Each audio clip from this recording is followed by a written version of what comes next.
Hey dude, nothing. They're an English phone company known for their cool, transparent tech. Founded in 2021, the company burst onto the market and immediately saw great success, selling hundreds of thousands of units in just the first month of sales. So what happened? How does one company get so big after starting from, well, nothing? It all starts with this dude, Carl Pei.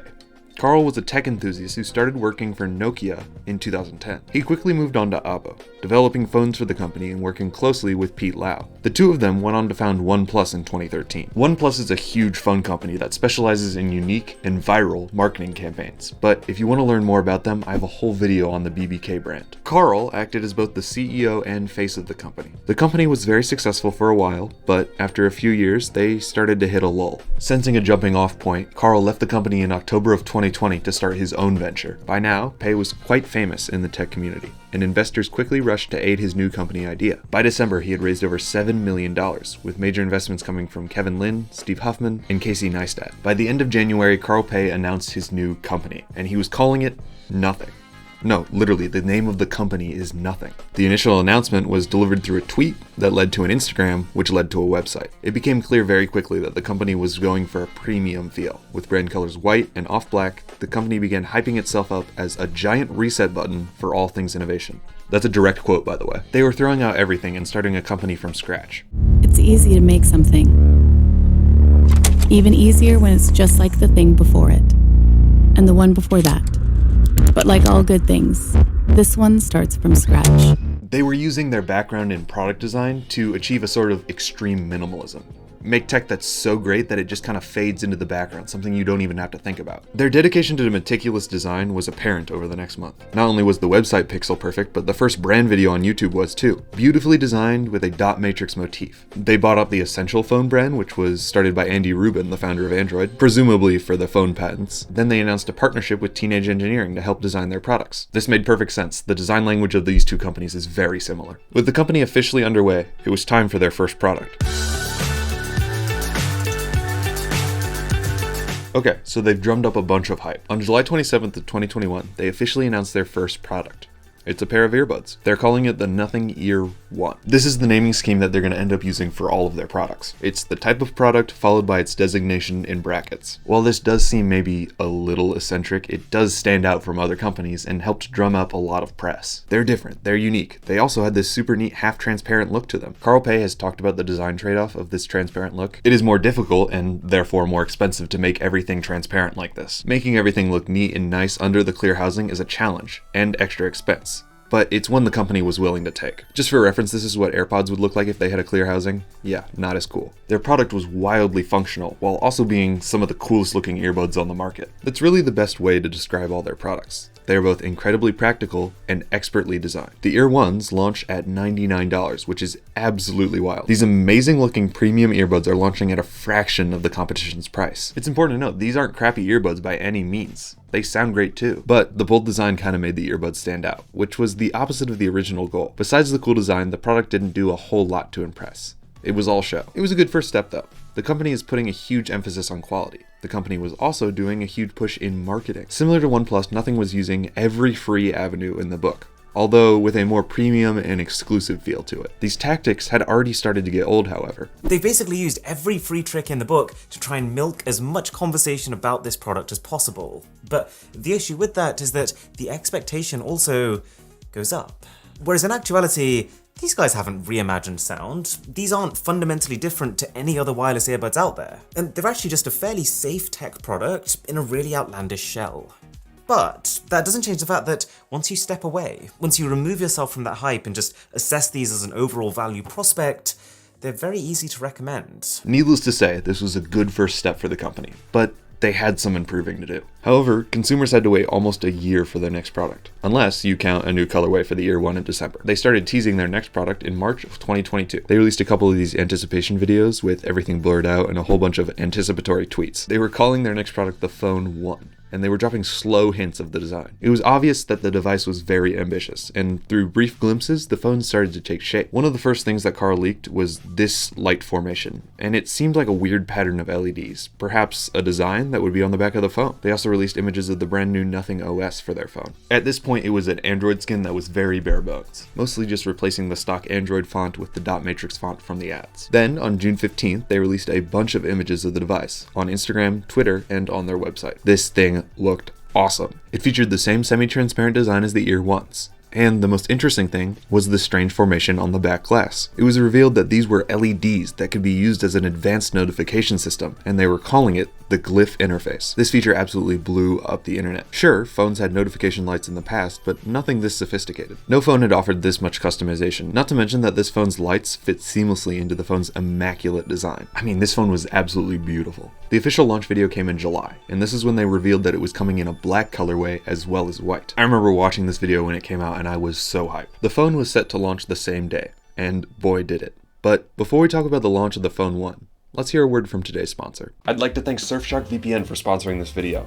Dudes, by now you probably know what a VPN is. A virtual private network masks your IP address by connecting you to a server somewhere else in the world. This means not only is your data private, but you can also gain access to content that isn't available in your region. For instance, recently I've been watching Brooklyn 99, but not all the seasons are available in the US. But all I have to do is switch my location to Australia, and boom, they're all there. On top of this, connecting to a remote server encrypts your data, making you safe from hackers and nosy service providers. Surfshark doesn't log any of your information that they encrypt, which by the way, that was verified by a third-party source. An account with Surfshark gives you access to 3,200 plus servers in over 100 countries on unlimited devices. So you can go splitsies with your family and pay a fraction of the already incredibly low price. On top of all this, Surfshark offers a 24/7 customer support and a 30-day money-back guarantee. Not to mention Surfshark Alert, which lets you know whenever your personal data has been breached. So what are you waiting for? Use my link surfshark.com/OwenCook for 4 extra months completely free. Thank you to Surfshark for sponsoring the video, and thank you to you dudes for using my links when I have them. Alright.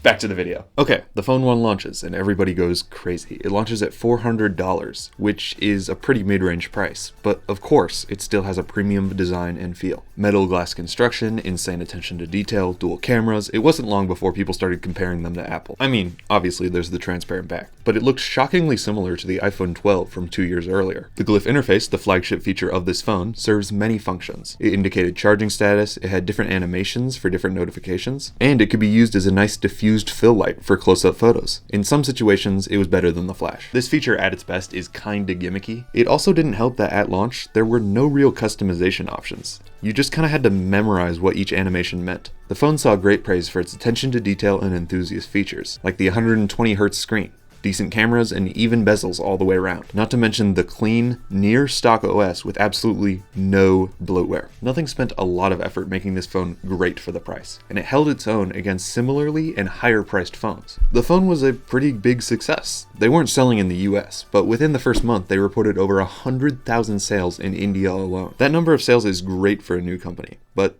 they were just getting started.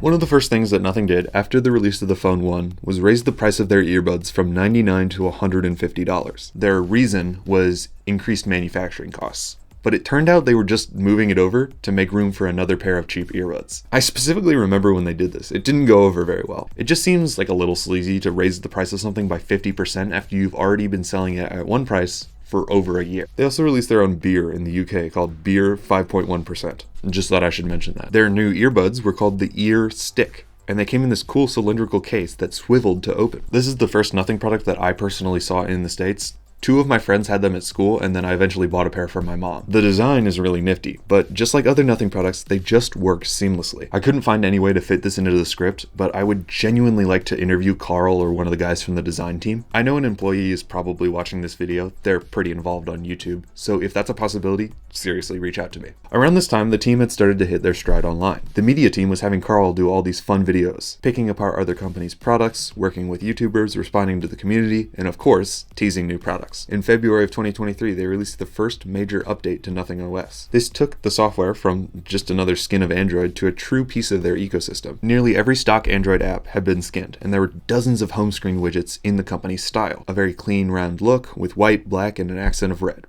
all topped off of course by the dot matrix font. This was followed up in March with the Ear 2. They announced it by building replicas of YouTuber sets and having Carl dress like them. The new earbuds looked almost identical, but they offered better audio codecs, custom drivers, and nicer Bluetooth capabilities than the Ear 1. Then they started to pick up the pace. They launched the Phone 2 in July, which shipped with Nothing OS 2.0. This launch video was in collaboration with the original investor Casey Neistat. He read Carl a book while on a roller coaster. The Phone 2 was described as an iterative improvement to the Phone 1. It was a little more premium feeling, it came with a slightly lighter gray instead of black, and the glyph interface was more segmented with more sections. Carl says the Phone 1 and Phone 2 were designed to fill the gap in innovation he was seeing in the market. That being said, he wanted to keep a coherent design language. The new device fit perfectly into the Nothing ecosystem, and it reviewed well too. Thanks to its higher price tag, it offered a more premium performance. This phone also had a much higher focus on software than the last, with a lot of new features. Overall, it was a more successful launch than the already good Phone 1. Then in August, they launched CMF, which stands for Color Material Finish. This was a semi-separate brand that was a new budget line of devices. Using orange as the main brand color, they launched a watch, earbuds, and a charger. While still well designed, these devices ignored the transparent look of the mainline Nothing devices. This allowed them to save a little bit of money from making the internals look pretty. These devices were a little less nice than the main Nothing products, but they were still priced super competitively. The smartwatch was only $70. Then there was Nothing OS 2.5. What was really cool about this was the new widgets. It also added a bunch of ease of use features like gestures, further implementing Nothing's goal of having tech so easy to use it just fades into the background. On November 17th, the company released a Nothing Chats app, which was designed to get around Apple's walled garden. It allowed Android users to send and receive blue text messages. They did this by redirecting your messages through an Apple Mac server farm somewhere else in the world. I remember tweeting about this when it happened. I thought it was like a super ballsy thing for the company to do. And it was. The app was down in under 24 hours because of privacy concerns, and honestly, the legality of the whole thing was questionable. Then they released the Nothing 2A in March of 2024. This was a cheaper update to the Phone 2, at only $350. It's sort of a replacement for the Phone 1, as it is cheaper and better in almost every way. It also is a lot different looking, at least in comparison to the last generation. The cameras are now center aligned, and the back has this sort of asymmetrical coil, which was inspired by the NYC subway map. The glyph interface is much more toned down, and has less sections. This new design was a little bit polarizing. It's quite different from their previous devices while still staying true to the original design philosophy. Personally, I don't like it as much as the Phone 1 or the Phone 2. This phone was very much a light version of the Phone 2 in every way. It offered a lot of the same stuff for a cheaper price. The only real cuts Nothing made were the omission of wireless charging and the fact that it was made of mostly plastic instead of glass. It was a less premium phone, but it was still a great deal for the price. Now, if you've watched my videos in the past, you know that I'm really bothered when companies don't really stick with a naming scheme. Like once they get into it, it kind of just falls apart. Their lineup just gets confusing real quick once they ramp up production. You may also be thinking that Nothing is doing a good job keeping it together and having everything make perfect sense. Well, that won't last for long. CMF launched the CMF Buds, cheaper earbuds, and the CMF Neckband Pro, which were active-wear headphones in March of 2024. Then in July, they launched their first CMF phone, new Pro Buds, and a circular watch. The phone was the coolest part of all that. The CMF Phone 1 launched at about $200, and it was really awesome. It had this modular backplate system, where you could swap out the back for a number of different colors. On top of that, it had a mounting point for several attachments, like a lanyard, a card holder, or a built-in kickstand. This sort of customizability and modularity was really neat for such a cheap phone. Despite the cheap price, Nothing still managed to add functionality and a fun design flair to it. Just like any other Nothing product, it was incredibly well designed and functional. Okay, back to the main line. Let's backtrack a couple of months. Nothing went through a complete refresh of their earbud line to better streamline it. At this point, they were selling the Ear 2 and the Ear Stick. It was maybe just a little bit confusing for consumers to choose, so they changed it. The Ear 2 premium earbud spot was filled by the Nothing Ear. This is kind of where their naming scheme just falls apart, but stick with me. It was a complete reboot of the line. It was marketed as their best sounding earbuds yet, with the tagline Sound Evolved. Then the Ear Stick, the cheaper spot, was replaced by the Ear A. This was their new budget pair, and it came in a smaller case. This is when I jumped on the train. These are the ones that I have. They're pretty neat, but I've had them for a while and now they have trouble pairing. With the earbud line now streamlined, they turned to their phones. The Nothing 2A Plus was added to their lineup. It's basically just an upgraded version of the 2A. A little confusing, a little unnecessary. It featured more metal parts, a nicer screen, and a more powerful chip. Then in September of 2024, they released the Ear Open, which were open back headphones. This was an ambitious product. They were designed with their own one-of-a-kind drivers and diaphragms to keep superior quality without losing any bass, which is common with open back headphones. On the same day, they released Nothing OS 3.0. This OS was a big step in design for the company. Nothing OS 1 and 2, we started to establish our own design language. With Nothing OS 3, we kind of taken it to the next level. They were being super purposeful with their design, inching closer and closer to that super easy to use tech. That leads us to today. Nothing's newest product is the Phone 3A. Yeah, they skipped Phone 3, but they're still gonna make it looks like. They teased the Phone 3, 4A, and 4 in their most recent video. The glyphs on the 3A are much more understated, and the phone itself seems to be much more refined. It's set to release on March 4th, which is 2 days from now when I'm recording, so I'll have Craig chime in editing and tell you how the reviews are going. Hey, it's March 5th and we have a lot more information on these phones. There's actually two phones, the 3A and the 3A Pro. They seem to have ditched the plus suffix, which just further complicates their naming scheme. The two phones are exactly the same, except for the camera system. The Pro has a more pronounced camera bump and a periscope camera. They launch at $460 and $380. They're both insanely premium phones with glass and metal construction, yet one is under $400.